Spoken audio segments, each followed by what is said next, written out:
It was the cold afternoon of January 2, 1935, when a tall, lean man stepped through the front doors of the Hotel President in Kansas City, Missouri. The city was gray with winter fog, and the streets outside were busy with the hum of post-holiday life. But inside the hotel, everything slowed as this stranger entered the lobby. He wore a dark overcoat and a neat fedora pulled low over his forehead. His appearance was sharp but not flashy, calm but guarded. He approached the front desk with a stillness that caught the attention of the clerk on duty. When asked for his name, he paused briefly and then wrote in the guest register, Roland T. Owen, Los Angeles. What happened over the next 3 days would baffle police, journalists, and the public for nearly a century. Roland requested an interior room, one that faced the inside courtyard, far from street noise and without much natural light. The clerk assigned him room 1046 on the 10th floor. As the bellboy, Randolph Probst, carried the room key and offered to help with luggage, Roland declined politely. He had no bags, no suitcase, no briefcase. In fact, the only items visible on him were a comb, a toothbrush, and a hairbrush, which he kept in the pocket of his overcoat. He said he had spent the previous night at the nearby Muhlebach Hotel, but found the rates too high. His tone was quiet, yet deliberate. There was a sort of heaviness in the air around him, like someone who was either running from something or preparing for it. As they took the elevator up, the bellboy tried to engage him in small talk. Roland didn't say much, but he mentioned that he expected a visitor shortly. When they arrived on the 10th floor, he followed the bellboy silently through the corridor.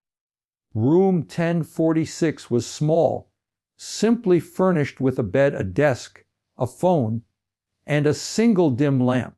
Roland tipped the bellboy and closed the door without another word.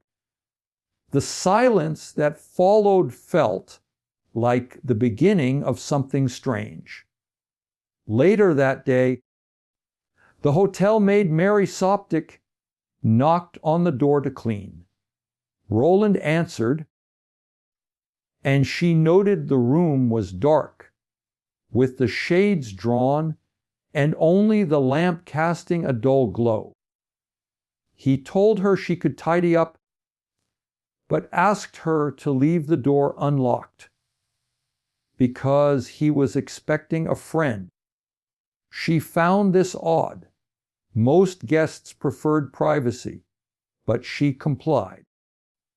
Each time she returned to the room throughout the day, the lights were off, and Roland seemed to be sitting alone in the shadows. He was polite but distant, always speaking softly and rarely making eye contact.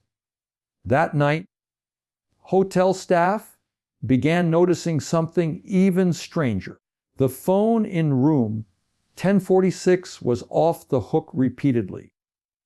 When the operator tried to reconnect the call, it would remain off. Each time someone checked, Roland was inside, answering slowly, claiming everything was fine. But there was tension in his voice, as if something or someone was watching. Guests on the 10th floor reported hearing muffled arguments. Someone shouting, possibly more than one voice. Who was this man who signed in under a false name? Why did he come without luggage? Why was he sitting alone in darkness, speaking in whispers, waiting for someone named Dawn? What no one in the hotel knew at the time was that they had just welcomed a man into room 1046 who would become the centerpiece of one of the most chilling and mysterious murder cases in American history. And this was only the beginning.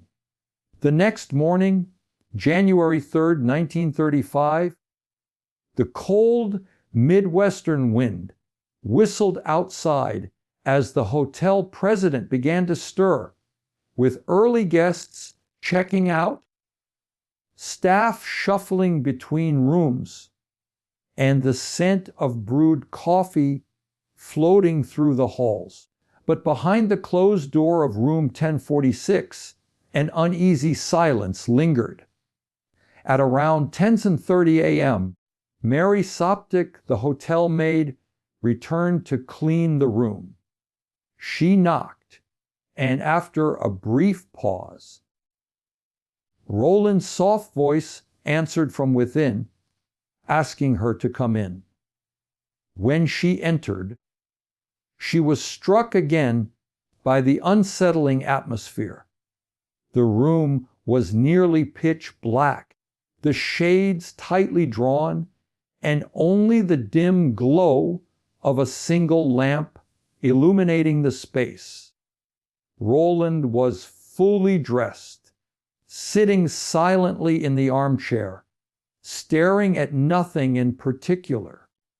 The room felt stuffy, as if it hadn't seen sunlight in days. She began her cleaning routine, though she could feel his eyes occasionally glance in her direction. It wasn't the gaze of someone curious, but rather someone watchful, alert, almost fearful. As she changed the towels, she apologized for not bringing fresh ones earlier. Roland quickly responded, "No need," his tone flat and dismissive. But before she could leave, the phone rang. Mary paused. Roland stood and walked slowly to the phone. What she overheard sent a shiver down her spine. "No, Dawn," he said in a hushed, tired voice. "I don't want to eat." "I'm not hungry." Dawn. That name again.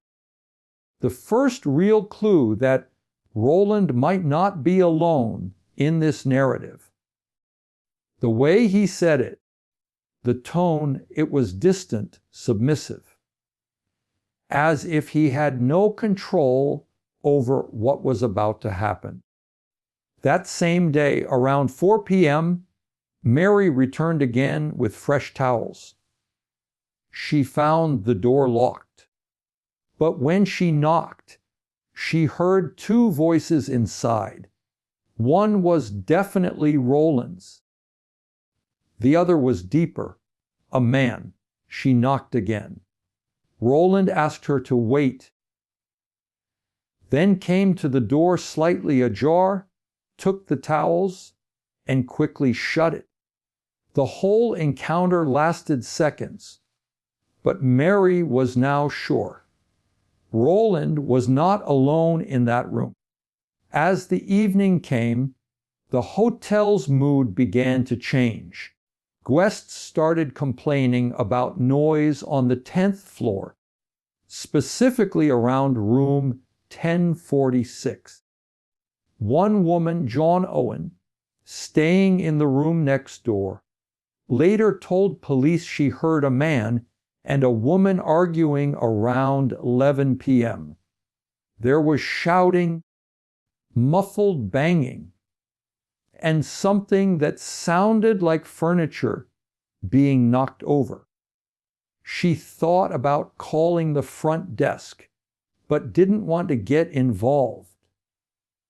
Meanwhile, the night staff noted something even stranger. The room's phone kept going off the hook 3 separate times in the early hours of January 4th. Each time, the hotel operator noticed the phone line was active, but no one spoke. A bellboy was sent up. The first time he knocked, a low voice answered, saying they didn't need anything. He left, but the phone line stayed open. He returned 2 more times. On the 3rd visit, he used a master key to open the door, and what he saw would haunt him forever. Roland was lying in the darkness, alone, the room eerily still. But that wasn't the last time someone would enter room 1046. And when they did, the darkness would reveal something far more horrifying than anyone could have imagined. At that moment, no one knew it yet, but the clock was ticking, and the final hours of Roland T. Owen, if that was even his real name, were slipping away. The whispers, the arguments, the mysterious dawn, and the eerie silence between phone calls were about to explode into one of the most brutal and inexplicable crimes the city had ever witnessed. The morning of January 4th, 1935, began like any other for the hotel staff until they noticed something strange. For the 3rd time that morning, the phone in room 1046 was off the hook. Not just off the receiver, but left hanging, line open, no voice on the other end. After multiple failed attempts to reach the guest, the front desk finally sent bellboy Randolph Probst to check on the room. He knocked. A faint voice responded from behind the locked door. "Come in," it said. But the door was bolted from the inside. Randolph knocked again, more forcefully. "Turn on the lights," the voice mumbled. But the bellboy couldn't enter. He shouted back that the door was locked and returned to the lobby to report. Management decided to send another staff member, this time with a master key. When the door creaked open, what they found inside changed the tone of the hotel forever, from quiet unease to absolute horror. Roland T. Owen was barely alive. He was curled on the floor near the bed, naked, battered, and bleeding profusely. His body bore the evidence of sustained torture. His wrists, ankles, and neck had deep red marks, where a cord had tightly bound him, likely for hours. His skull had been crushed by repeated blunt force trauma, and blood was smeared across the bed, the walls, and the bathroom floor. He had been stabbed multiple times in the chest, one wound puncturing his lung, and he was gasping for air in the dim light. His face was swollen beyond recognition, yet somehow he was still conscious.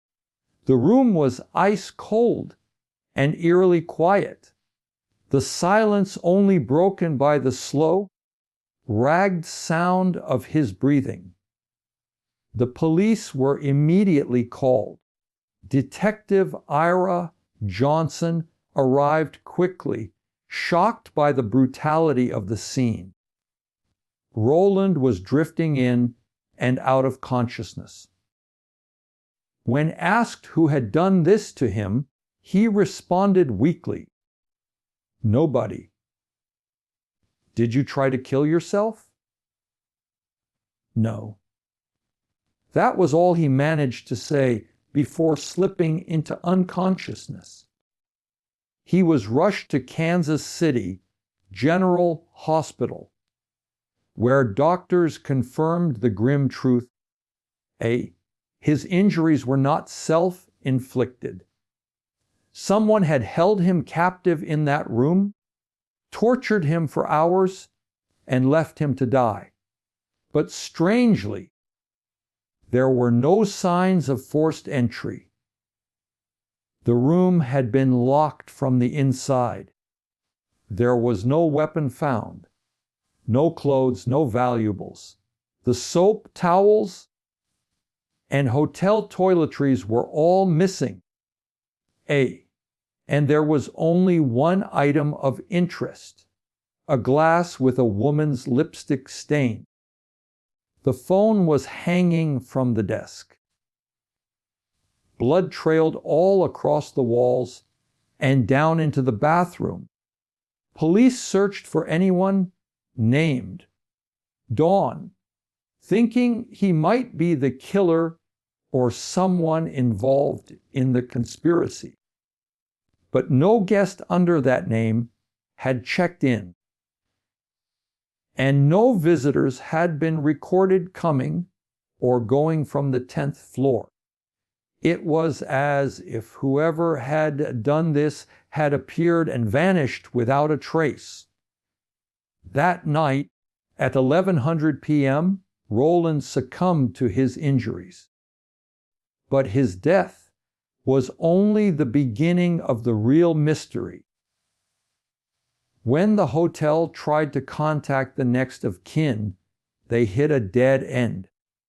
There was no record of a Roland T. Owen from Los Angeles. His fingerprints were run through FBI records. Weeks later, a shocking discovery revealed that the victim's real name was Artemis Ogletree, year-old from Birmingham, Alabama, who had left home to see the country a year earlier. His mother had been receiving typewritten letters from him for months. Letters she claimed he never typed, using words he'd never use. She had no idea her son had been tortured in a hotel room 700 miles away. The case, now officially a homicide, turned from strange to sinister. Who was Dawn? Why had Artemis used a false name? Who was the woman behind the lipstick? And more importantly, how could a man be murdered so violently inside a locked hotel room with no one ever seen entering or leaving? The death of Artemis Ogletree should have brought closure, but instead, it opened doors to a darker, more bizarre chapter in the mystery of room 1046. Days after his funeral was arranged, without a single relative to attend, something strange happened.